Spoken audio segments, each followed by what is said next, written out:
Before the world knew him as a genius, before equations reshaped our understanding of the universe, there was a young man who loved rowing, parties, and laughing loudly with friends. His name was Stephen Hawking. He wasn't a child prodigy, he wasn't the best student in school. In fact, his classmates nicknamed him Einstein, not because he was brilliant, but ironically. Stephen was curious, yes, but casual. Life felt open, unlimited, until life did something cruel. At the age of 21, while studying at Cambridge, Stephen began to stumble, his speech slurred. His balance failed him. Doctors gave him a diagnosis that sounded like a death sentence. ALS. A motor neuron disease. They told him he had 2 years to live. 2 years. For a young man whose mind was just beginning to ask the biggest questions of the universe. For a while, Stephen collapsed inward. He stopped working. He stopped believing. Why think about the future when there was none? But then, something changed. He fell in love. And with love came a quiet rebellion against fate. Stephen decided that even if his body was failing, his mind would not surrender. As his muscles weakened, his thinking grew stronger.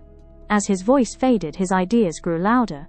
He began asking dangerous questions, the kind that scared even great scientists. What happens at the beginning of time? What lies inside a black hole? Does the universe need a creator? While his body slowly shut down, his mind traveled faster than light. He lost the ability to walk. Then the ability to use his hands. Then the ability to speak.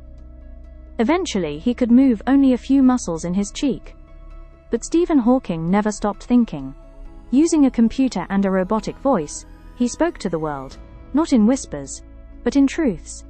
In 1988, he did something extraordinary.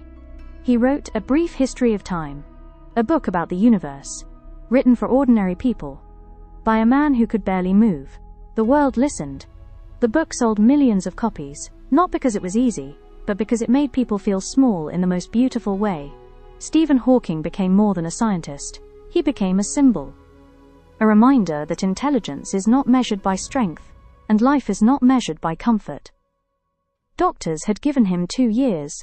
He lived more than 50 years after his diagnosis. He traveled the world, taught generations of students, laughed, joked, appeared on TV shows, challenged God, time, and the universe itself. And through it all, he proved one unforgettable truth. Disability does not define destiny. Limits exist more in the mind than in the body. Stephen Hawking once said, "However difficult life may seem, there is always something you can do and succeed at. So if you feel trapped, if life feels unfair, if your body, your circumstances, or your past tell you to quit, remember this man, who could not walk, could not speak, could not lift a finger, yet helped humanity understand the universe. Because the greatest power you possess is not your body, not your resources, not even your time. It is your will to continue. And sometimes the strongest people are the ones who move forward without ever standing up."